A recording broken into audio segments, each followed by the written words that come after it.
Hi, I'm Effie, a licensed tour guide with Corfu Perspectives Guided Tours. We want to share with you some stories about places and people you may know about, but there are still a lot of secrets to be discovered.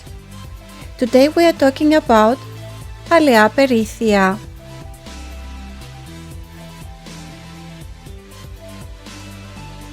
The picturesque mountain village of Palea Perithia will transport you to a time when the seas were teemed with pirates.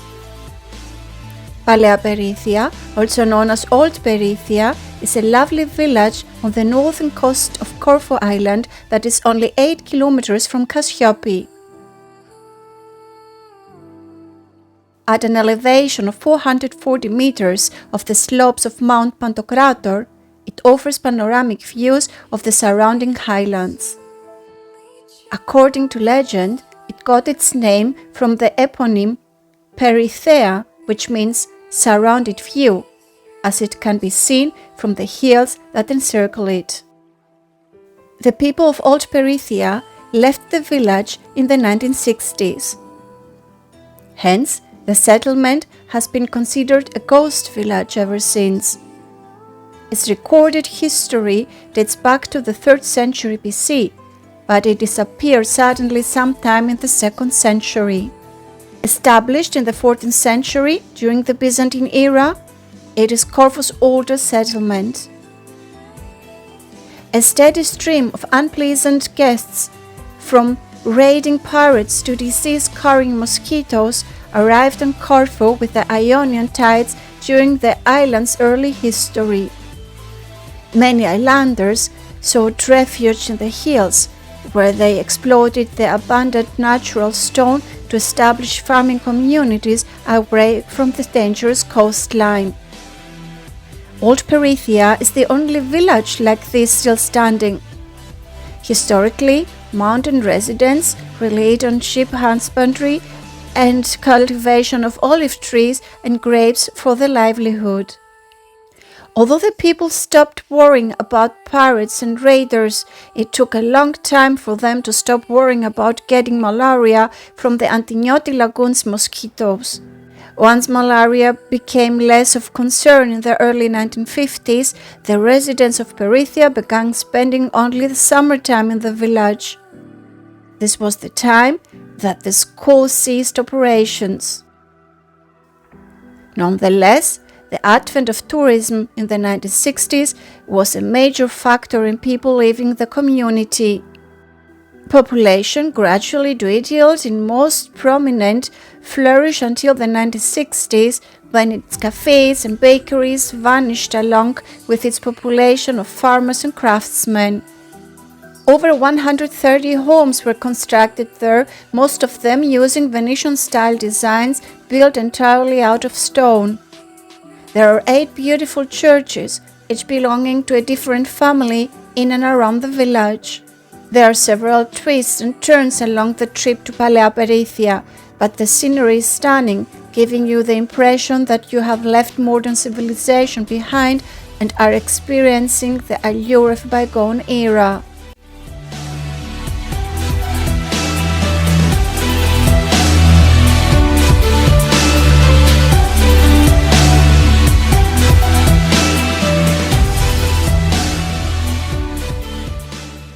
When entering the village, you will be greeted by the pink belfry of St. James of Persia, a magnificent religious landmark.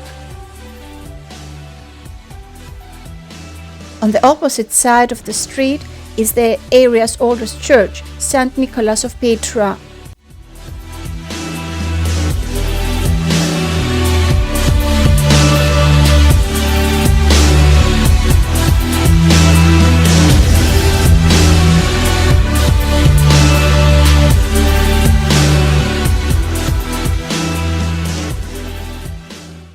Even the school building is beautiful, with the coat of arms of a local aristocratic family over the main entrance.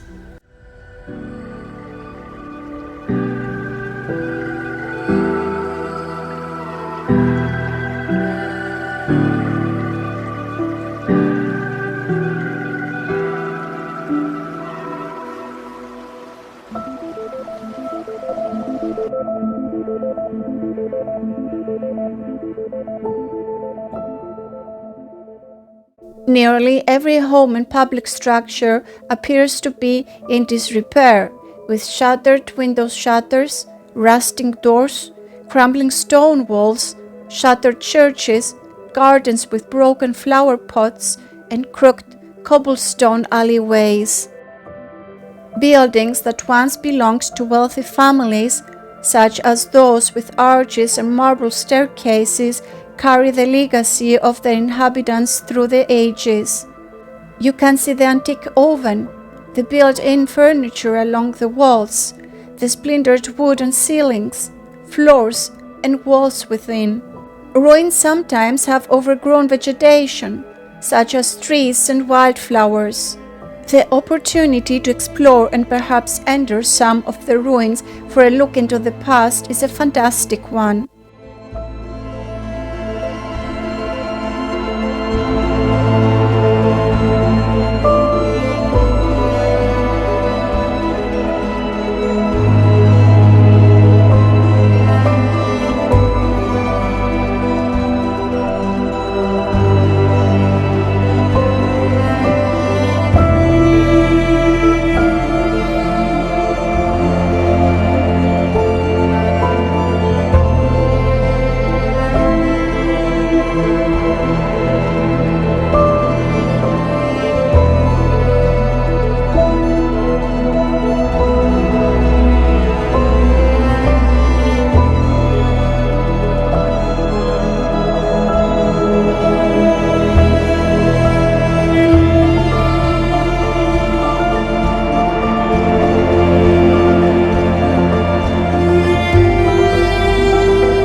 Old stone homes in the village square have been lovingly renovated into traditional tavernas, where you can enjoy authentic Corfu fare as if you were dining in the home of a long-gone family.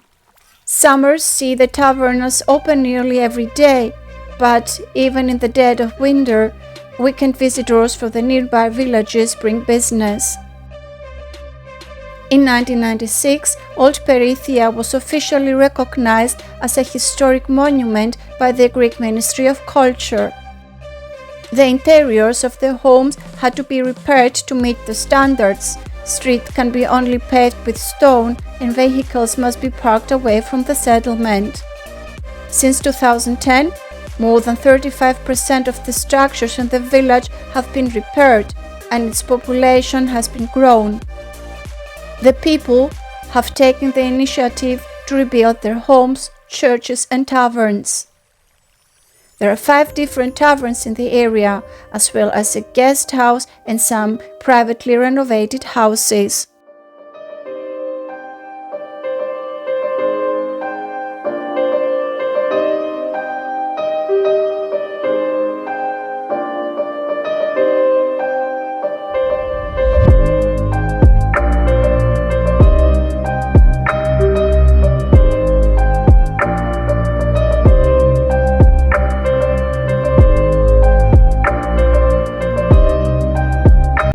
If you like this story and want to know more, check out our blog at corfuguidedroutes.com. Thanks for watching!